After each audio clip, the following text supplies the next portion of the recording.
हमें कोई भी किसी भी वक्त धोखा दे सकता है। इसमें हमारे दोस्त भी आ गए, इसलिए हमें हमेशा सावधानी से बच के रहना चाहिए। ये कहानी उसी के बारे में है। एक बूढ़ा सांप था जो एक पर्वत के पास रहता था। अपनी वृद्धावस्था के कारण वह मेढकों का शिकार करने में असमर्थ था।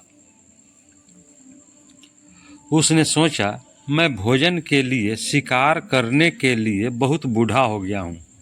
मैं भोजन के बिना लंबे समय तक जीवित नहीं रह सकता और यह मुझे शिकार करने के लिए कमज़ोर भी बनाएगा। मुझे कुछ सोचना होगा। अचानक उसके मन में एक विचार आया। योजना के अनुसार वह पास के एक तालाब में गया जो मेढकों से भरा था और शिकार करने के इरादे के बिना तालाब के किनारे आराम करने लगा। उसने ऐसा व्यवहार किया मानो उसका मेढकों से कोई लेना देना ही न हो। पहले तो मेढक भाग गए, लेकिन वह शिकार नहीं कर रहा था, इसलिए मेढकों ने थोड़ी हिम्मत जुटाई और उसके पास आ गए। उनमें से एक ने पूछा, हे सांप, जैसा तुम्हारा व्यवहार है वैसा तुम शिकार क्यों नहीं करते? सांप ने सहजता से उत्तर दिया, मुझे भोजन की कोई इच्छा नहीं है, क्योंकि मैं अभागा हूँ। मैं तुम्हें समझाता हूँ। कल रात जब मैं मेढकों की तलाश में घूम रहा था, शिकार न मिलने से निराश होकर मैंने एक ब्राह्मण के बेटे को काट लिया। उस ब्राह्मण ने मुझे श्राप दिया। उसने कहा, अब से तुम मेढकों की सेवा करने के अलावा कुछ नहीं कर पाओगे। तुम्हें उसी से गुजारा करना होगा जो मेढक तुम्हें देते हैं, और इसलिए मैं यहाँ ऐसे किसी भी मेढक की सेवा करने के लिए लौटा हूँ जो मेरी सेवाएं चाहता है। मैं किसी भी मेढक को अपनी पीठ पर सवारी करा सकता हूँ जो सवारी की इच्छा रखता है। जब यह बात मेढकों के राजा तक पहुंची तो वह अपने मंत्रियों के साथ सांप के पास गया। सांप द्वारा यह आश्वासन दिए जाने पर कि उसे कोई नुकसान नहीं होगा, राजा ने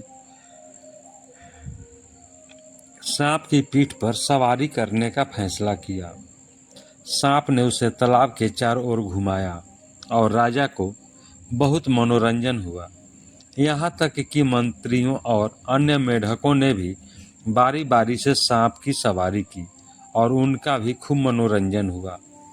सांप ने भी रेंगने की विभिन्न शैलियों का प्रदर्शन करके खुद को एक अच्छा मनोरंजन करता साबित किया।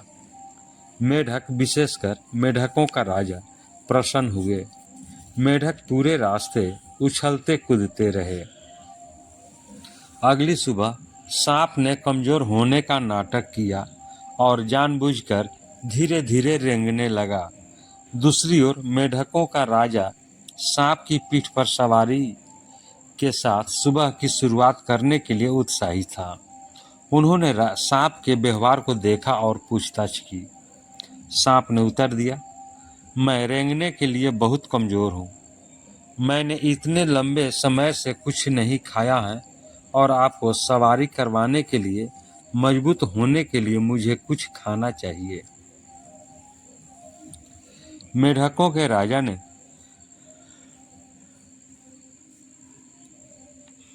कुछ देर से सोचा, अपने मंत्रियों से बात की और फैसला किया कि उन्हें सांप को मजबूत रखने के लिए प्रतिदिन एक मेढक उसे खाने के लिए खुशी खुशी देना चाहिए। सांप ने यही योजना बनाई थी। उसने उसकी दयालुता की प्रशंसा की और उसे तथा अन्य मेढकों को अपनी पीठ पर बिठाया। तब से सांप मेढकों की सवारी करने लगा और उसे प्रतिदिन एक मेढक खाने को मिला। कुछ ही समय में उनमें पुनः शक्ति आ गई।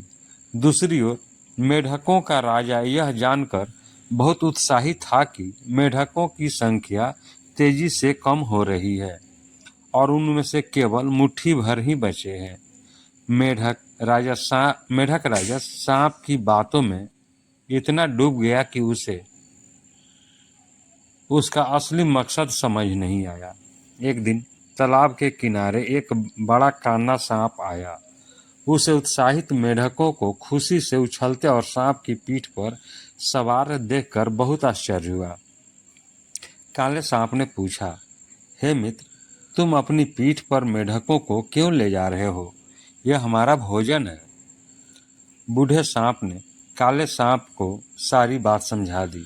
उन्होंने आगे कहा, यहाँ कोई अलग अलग मेढकों को खाने के बाद मैंने कई अलग अलग स्वादों की खोज की है। मेरे पास जीवन जीने का यह आसान तरीका है और मैं यहाँ इसका आनंद ले रहा हूँ। समय के साथ सांप ने बड़े बड़े सांपों को भी खा लिया। मंत्रियों तथा राजा के रिश्तेदारों को भी खाना शुरू कर दिया। अंततः एक दिन उसने राजा को भी खा लिया और इस प्रकार तालाब के सारे मेढक नष्ट हो गए।